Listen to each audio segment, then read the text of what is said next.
Selamat siang pemirsa, kembali bersama kami di Jupan News. Inovasi lingkungan di sekolah menjadi sorotan utama kita siang ini. Melalui program Greenhouse Mandiri, SMA Negeri 78 Jakarta membuktikan bahwa pendidikan hijau bisa diterapkan secara nyata dan produktif di tengah keterbatasan lahan. Untuk mengetahui seberapa jauh dampak dari program Greenhouse ini dan bagaimana keseruan Jambore Hijau berlangsung, kita langsung saja bergabung dengan rekan kami, Aulia dan Disti Dipersilakan, yang berada di lokasi.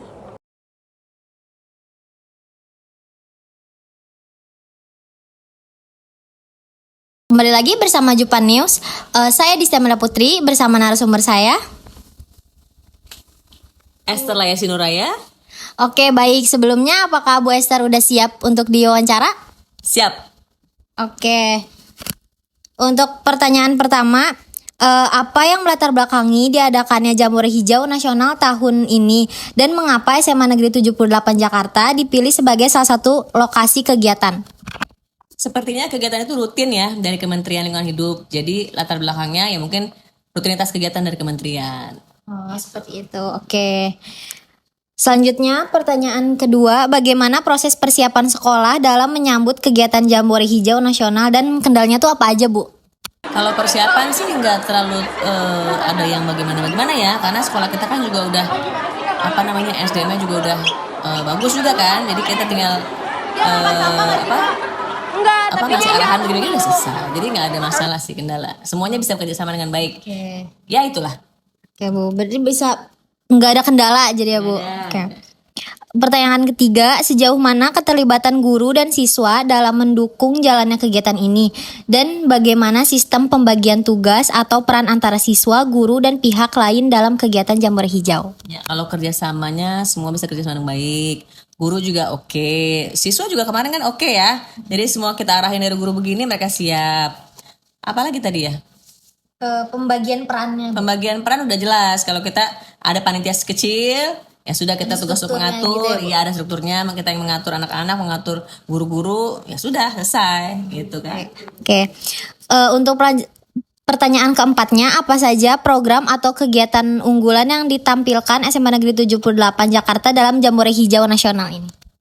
Yang terutama adalah kegiatan di Oriwiyata, yaitu bank sampah. Dan juga daur ulang inovasi. Itu. Oke. Cuma yang lain seperti kayak taman atau toga tetap mereka juga lihat, cuman yang difokuskan ke sampah ya, karena kan kita kan di negara ini khususnya masalah dengan sampah. Iya, gitu. bener banget, Bu. Untuk pertanyaan kelima, menurut Bu Esther nih, apa manfaat utama yang diperoleh siswa dari kegiatan Jambore Hijau Nasional? Manfaatnya ya banyak dong, ya kan. Jadi terutama tentang lingkungan, ya. Kayak misalnya khususnya sampah, gimana cara mendaur ulang sampah, gimana cara kita mengurangi sampah, gitu kan. Pokoknya intinya itu bagaimana kita sebagai makhluk Tuhan yang mencintai lingkungan kita. Ya, lingkungan itu kan sebenarnya apa ya? Kalau kita bilang teman kita ya. Alam itu kan teman kita ya. Kalau kita nggak mau berteman dengan mereka, akhirnya ada musibah. Jadi sebaiknya ya kita berteman alam. Caranya gimana? Caranya dengan mengelola dengan baik, mengurangi sampah, mengurangi polusi, mengurangi ya pokoknya harus bersahabat lah dengan sekitar kita. Selanjutnya untuk pertanyaan terakhir nih, Bu. Pesan atau harapan apa aja yang ingin disampaikan Bu Esther untuk keberlanjutan kegiatan Jambore Hijau Nasional di tahun-tahun yang akan datang? Iya, baik. Sebagai manusia yang berakal budi ya, berperasaan ya. Jadi memang sebaiknya kita peduli dengan lingkungan kita ya. Jadi harusnya sudah terpatri lewat agama juga udah diajarin, lewat pelajaran PPKN juga udah diajarin ya.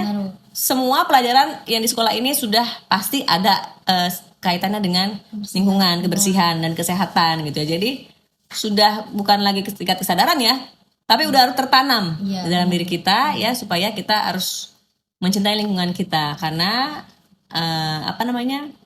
kebersihan sebagian dari iman sehat raga sehat. Iya benar banget, Bu. Betul.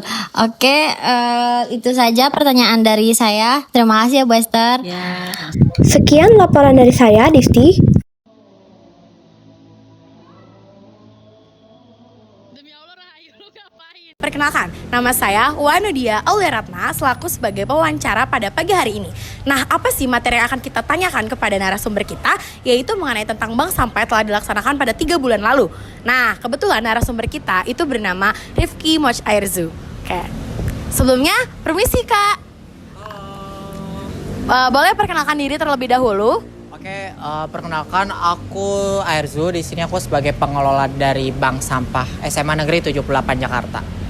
Oke, Kak, boleh gak ya saya nanya-nanya mengenai tentang bank sampah ini yang telah dilaksanakan pada 3 bulan lalu, benar? Iya benar, boleh banget, boleh. Oke, tapi saya menggunakan formal adik Simba ya, Kak? Iya boleh, silakan. Nah, yang pertama itu apa tujuan utama didirikannya bank sampah di sekolah ini?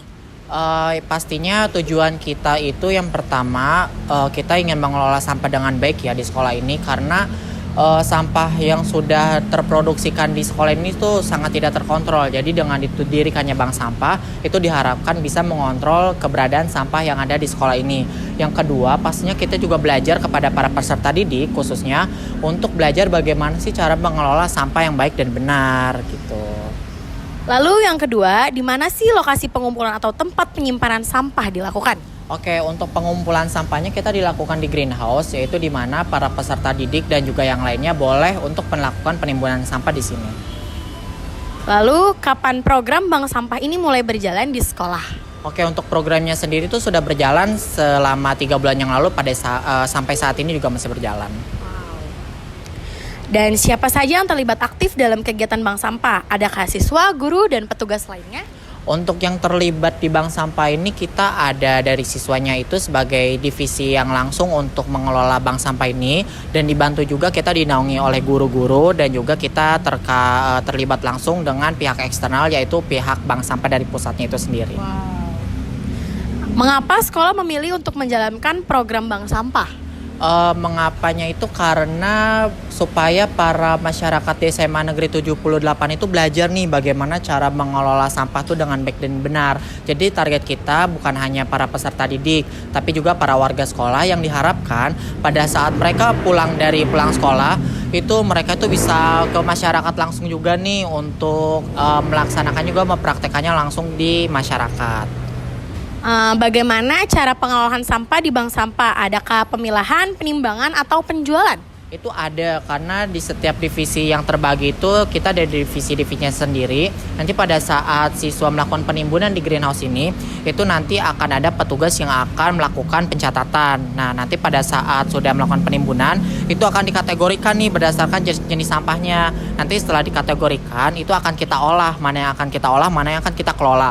Kalau misalnya diolah itu sampah-sampah yang misalnya seperti dedaunan, sampah organik. Kalau misalnya untuk dikelola itu nanti akan kita setor untuk ke bank sampah dan menjadi konvensi menjadi rupiah. Ada pertanyaan terakhir nih Kak.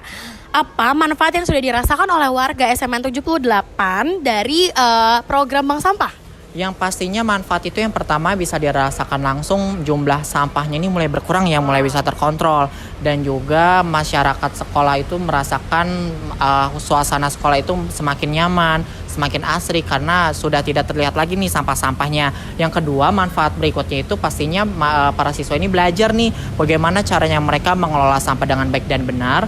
Dan yang ketiga, yang terakhir itu mereka juga bisa mendapatkan uang langsung dari hasil sampah yang mereka timbun. Terima kasih atas sesi tanya jawab kali ini, dan pertanyaannya sangat bagus. Jawabannya sangat bagus sekali. Terima kasih Kak. Ya baik, sama-sama. Kegiatan ini tak berhenti di halaman sekolah saja. Namun, semangat tersebut dibawa ke ajang yang lebih besar, yaitu Chamber Hijau, di mana ratusan pelajar berkumpul, berbagi ilmu, dan berkomitmen untuk masa depan lingkungan yang lebih baik.